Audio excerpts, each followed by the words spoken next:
So let's talk about the pledging conference. The UN is seeking a stronger support to address the largest humanitarian crisis in Afghanistan, with all the concerns over the Taliban rules, how they are repressing people. What's your thoughts about it? Well, we're a humanitarian organization and we don't agree with the conditionality of aid which should be given on the basis of needs alone. So we're more concentrated on trying to look at the needs that they exist, which are immense at this particular time, and how we can address them. Sounds great. So NRC Secretary also said that unprecedented humanitarian needs in Afghanistan required bold response from international donors. How such pledging opportunity can address the humanitarian needs in Afghanistan?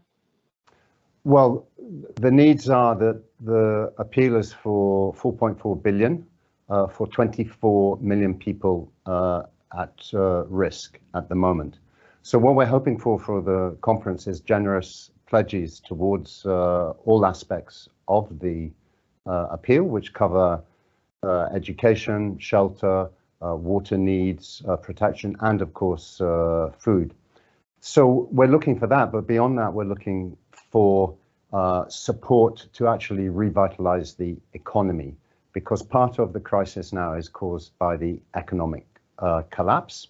And the third thing that we're also looking for is the ability to actually transfer the money which is pledged at this conference, and we hope it will be generous pledges to actually enable us to move the money to Afghanistan, because there are some difficulties with that at the moment.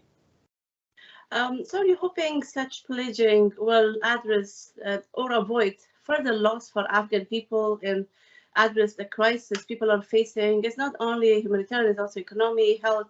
All the sectors are affected badly.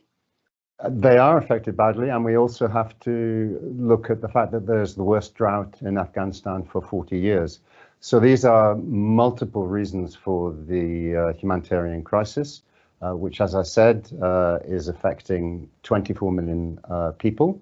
And of those 24 million, there are 9 million who are in an emergency situation vis-a-vis food. And that means that they're only one step away from a catastrophe or a famine. Many humanitarian organization experts are saying that women should be part of the aid distribution.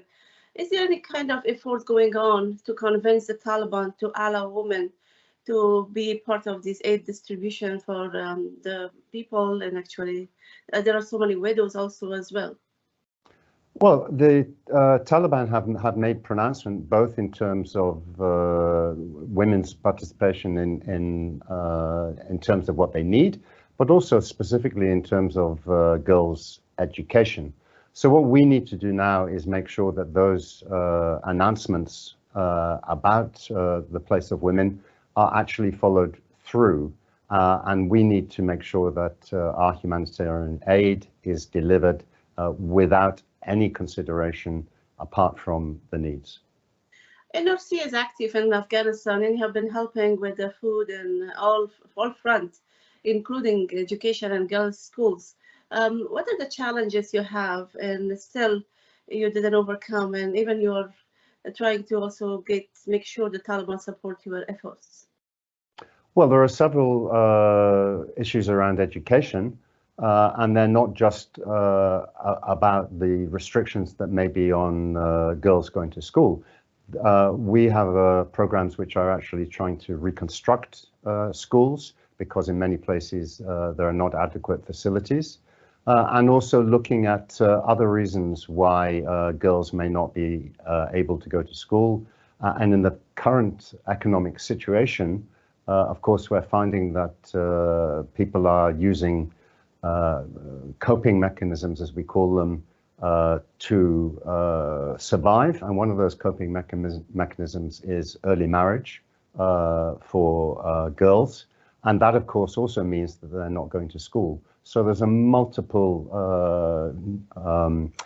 issues with girls' education that need to be addressed, and we're trying to address them.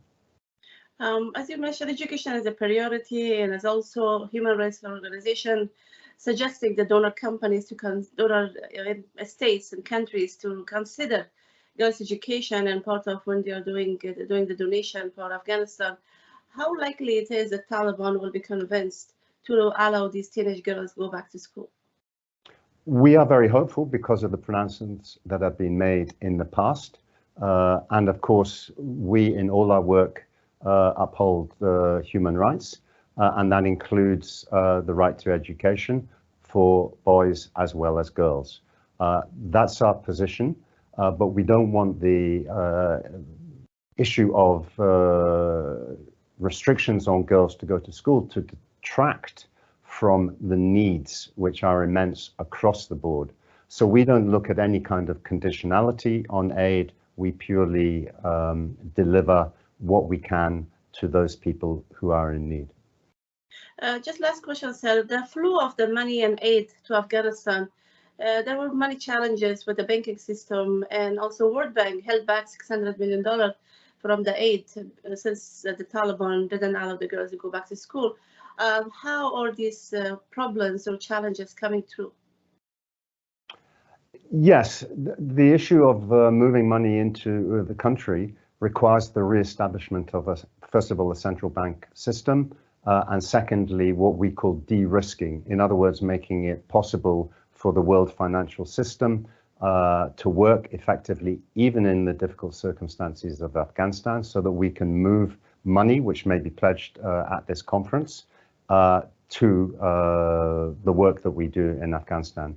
Currently, we are dependent upon one method, which we call the UN corridor for moving money to Afghanistan.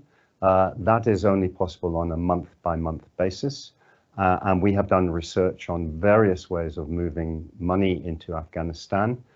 None of them is entirely safe or predictable or can move money in at the levels that we require, which is why we're calling, as well as the pledges to the humanitarian situation at this conference, for there to be a look at the economic system that needs to be re-established in Afghanistan.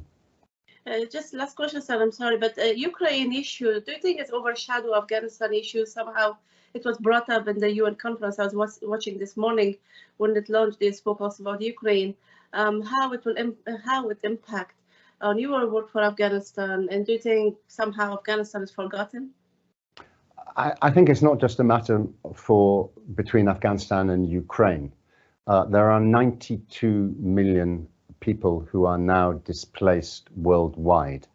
And I think the international community and the humanitarian system needs to be able to walk and chew gum at the same time, because the needs are immense and we need to be able to handle multiple crises at the same time and make sure that one is not detracting from the other.